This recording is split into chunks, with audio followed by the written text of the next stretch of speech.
Ayan guys, naluto na yung aking gabi, laing.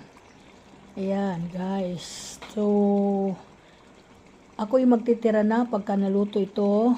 Kasi babaon ko bukas. Ito yung uulamin ko bukas. Magdadatingan mamaya yung aking mga anak. Ay baka, nako, itong kainin nila. Kaya magtatago na ako pag naluto. Mamaya guys, i-update ko kayo dito. Kasi may kakaiba kong ihahalo dito. Napakasarap. Yan guys, malatik po ito. Maano ito, magata. Ito po yung gata. Ito po yung gabi na pinatuyuan sa araw.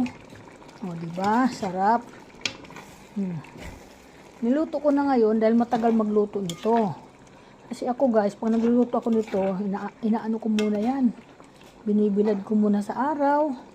At para siya masarap kainin, hindi siya madulas. Ito kasi hindi ito madulas kapag naluto ito. Masarap itong laing. Ito po. Ganito po ako magluto ng gabi. Kaya ayan guys, pag nakita ito mamaya ng mga anak ko, ewan ko lang. Maghahanap agad ng kanin sila. Sarap ito partner na sa kanin. Hindi pa po kompleto ang halo niyan, pero mamaya guys, aano ko ito. May halo ako dyan na mga bagay. Laluan ko po yan ng sugpo. Yan, mamaya pag malapit na po maluto, ihahalo ko po yung sugpo dyan. Guys, kasi yun po yung aking gusto dyan. Sa mga anak ko, mahilig kasi sila ng ganyan. Yan, guys. So, mayroon pa ako guys, lulutuin na ano, yung binagoongan. Mamaya kung madaling araw, mamayang gabi ko nalulutuin yung binagoongan guys. Yan mga idol oh. Oh, ito po yung halo ko. Diba ang lalaki? Hipon. Ihalo ko po yan mamaya. Madali lang maluto yan, kaya ihuhuli ko yan. Ihuhuli ko siya maluto. Kasi na-miss namin yung gabi. Ang tagal ko kasi di nagluto nito.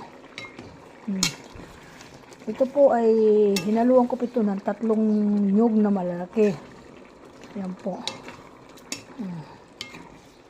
Diba, ang sarap po. Ang sarap ng kanyang gata o malapot oh. Guys, sarap kumain ng kanin oh. Ito po yung nagpapalakas sa akin pag kumakain ako. Kaya madalas ako bumili sa labas ng gabi kahit hindi ko na gusto yung kaniyang lasa. Mahilig kasi ako sa gabi. Sa laing ba. So ngayon ako nagluto para masarap talaga. Yan, kasi iba talaga ang lutong bahay sa bibili ka sa labas. Ayan po. Sa labas